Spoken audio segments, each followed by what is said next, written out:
La science et nous. Une émission proposée par Sylvie Vauclair.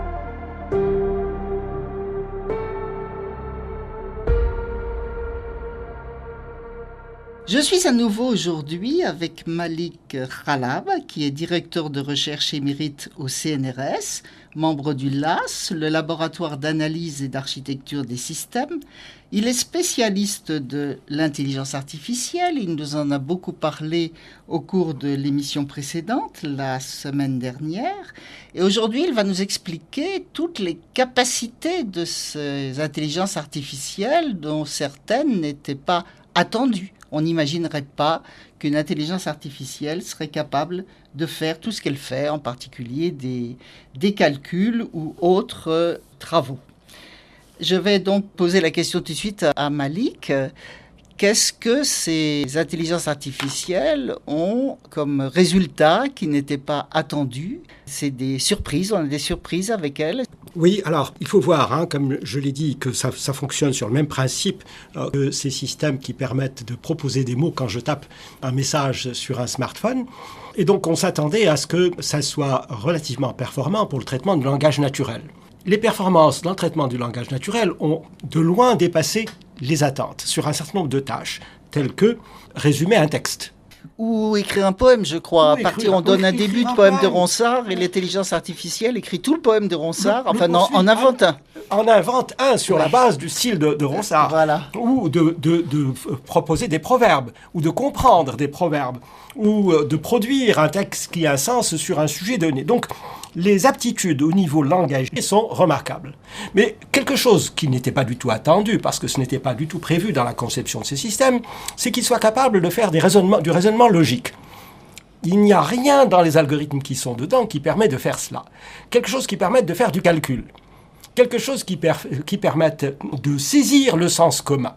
Alors, quand je pose la question, je veux enfoncer un clou dans un mur, a priori, la machine n'a jamais eu l'expérience d'enfoncer un clou dans un mur. Elle ne sait pas quelle est la dureté du clou, le fait que je ne peux pas taper dessus avec ma main, etc. Mais il y a un sens commun qui lui permet de me dire « Non, tu ne peux pas l'enfoncer en appuyant avec la main. » Et ce sens commun vient en fait au départ d'un apprentissage du langage. C'est quand même étonnant. Du langage, mais le langage en lui-même ne va pas me donner des statistiques sur les résultats de toutes les multiplications possibles et imaginables.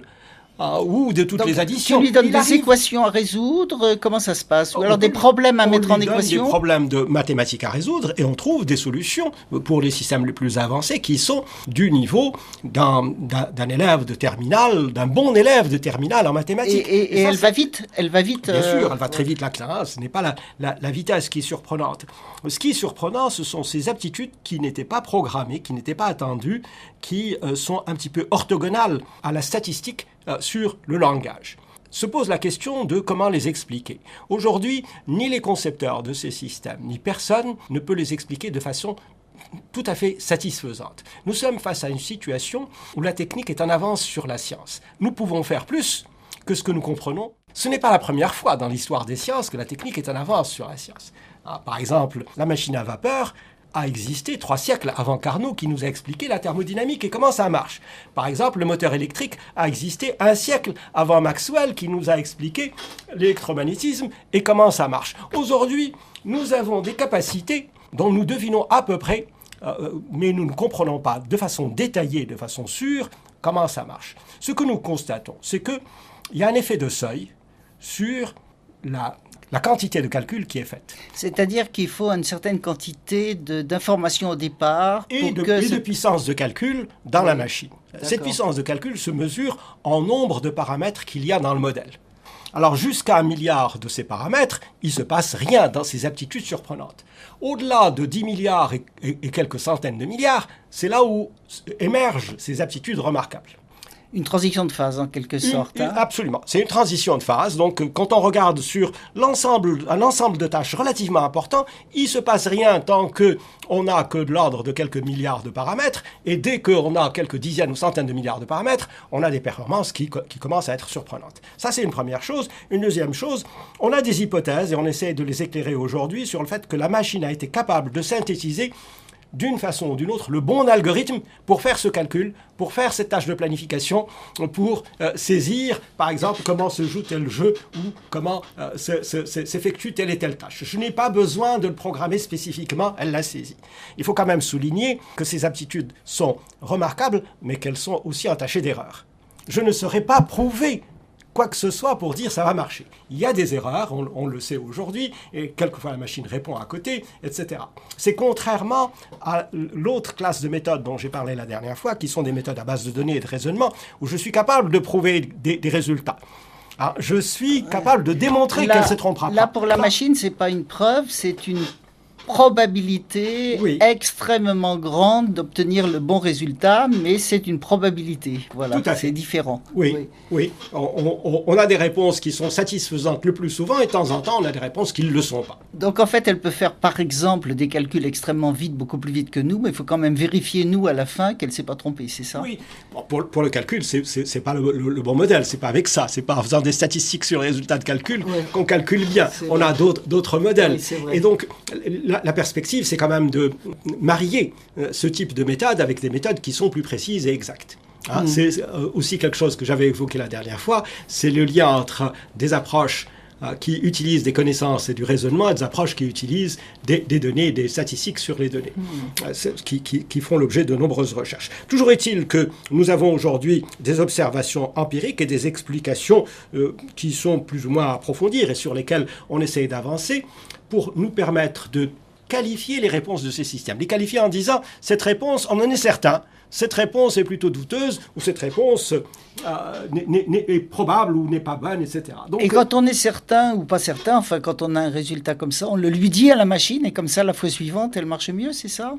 Pas nécessairement, parce qu'elle est basée uniquement sur des statistiques, elle ne se rappelle pas nécessairement tout ce qu'elle a vu. C'est simplement une approximation sur les complétions de phrases. C'est une machine qui fait des approximations sur des complétions de phrases.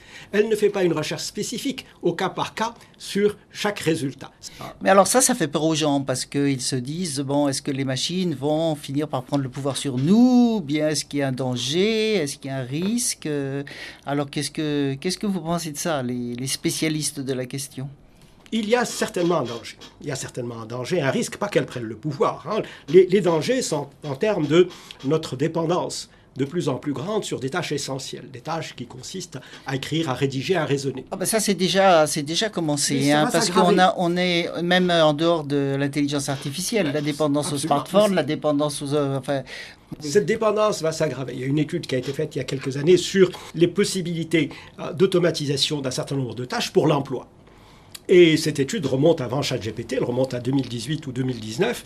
Elle avait montré que selon les tâches répétitives manuelles, les tâches plus intellectuelles, etc., selon les tâches, si on maîtrisait l'interaction langage naturel, on augmentait le pourcentage de ces tâches qui peuvent être confiées à des machines d'au moins 20% ou 30%. Donc, on a des risques liés à l'emploi, peut-être pas à court terme, mais à moyen et long terme. Et on a ces inquiétudes à moyen et long terme qui fait qu'il faut qu'on se reconfigure. Il faut que les formations que l'on offre aux jeunes leur permettent de maîtriser et d'utiliser à bon escient ce type d'instrument. On a des risques de manipulation. La manipulation existe bien avant l'intelligence artificielle. La publicité nous manipule.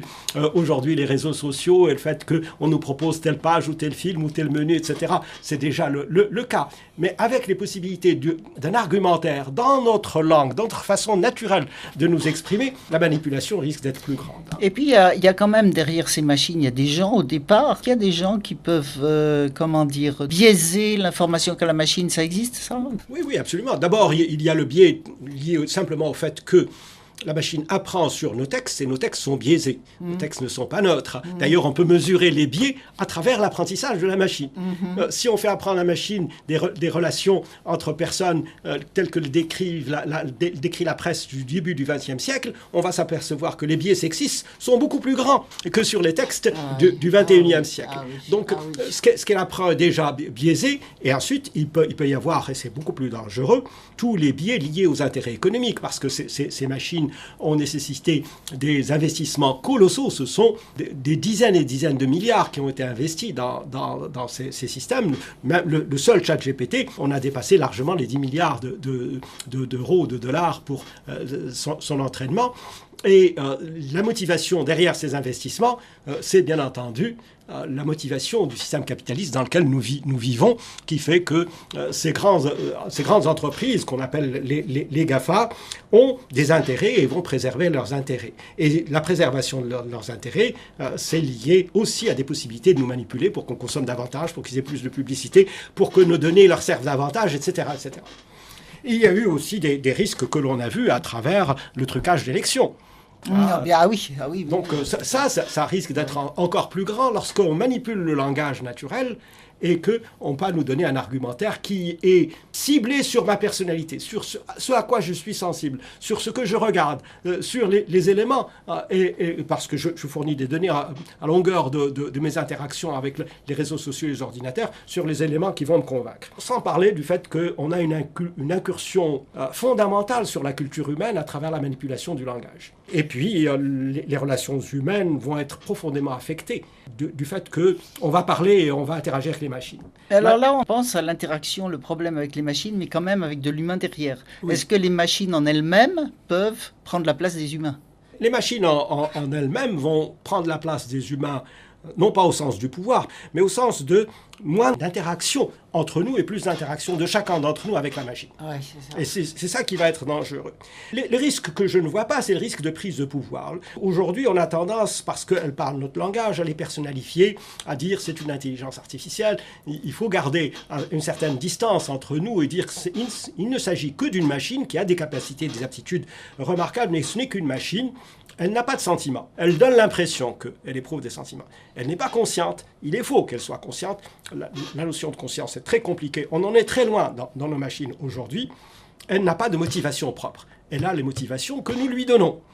Et donc, le fait de dire qu'elle va prendre le pouvoir, ça signifie qu'elle a des motivations, que le pouvoir sert à quelque chose pour elle. Non, elle est au bénéfice de ceux qui la financent et ceux qui l'utilisent.